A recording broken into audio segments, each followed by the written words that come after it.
ठीक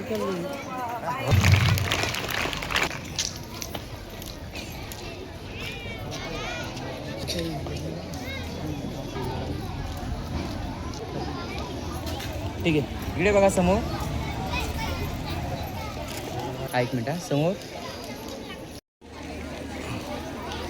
एक minute sir, समोर बघा इथं सगळे. 1 मिनिट थांबायचं तसं. ठीक आहे.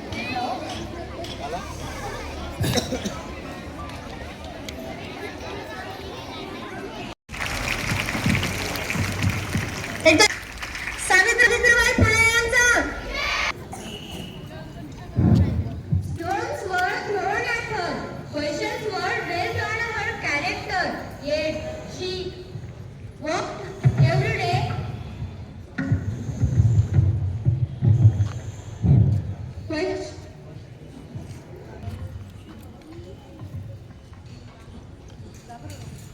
Stones were thrown at her. Questions were raised on her character. Yet she worked every day with take a book in her hand and courage in her heart. A very I am Khushi Patre from class 9, and today I would like to share a story of remarkable woman who fought. The world said you cannot, but she smiled and fought against injustice and fought against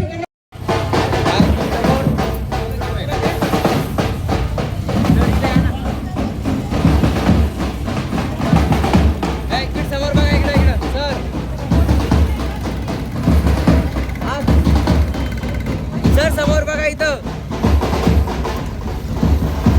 ठीक आहे.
ए दीदी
फक्त सावित्रीबाई फुले यांच्यामुळेच. शिक्षण हे वाघणीचं दूध आहे आणि जे दूध पितं ते गोडबोरल्याशिवाय राहणार नाही. त्याच्यामुळे विद्यार्थिनीला माझी तर खूप विनंती आहे की मुलींना शिका. आपण खूप थोड्या मोठ्या झालो की आपण वाईट दिशेला वळायचा प्रयत्न करतो, पण तो प्रयत्न करू नये. जीवनामध्ये लग्न हे होणारच, मुलं हे होणारच, पण शिक्षण हे होणार नाही. कारण आम्ही कुठेतरी शिक्षणाला कमी पडतो, तर तुम्ही कमी पडू नये.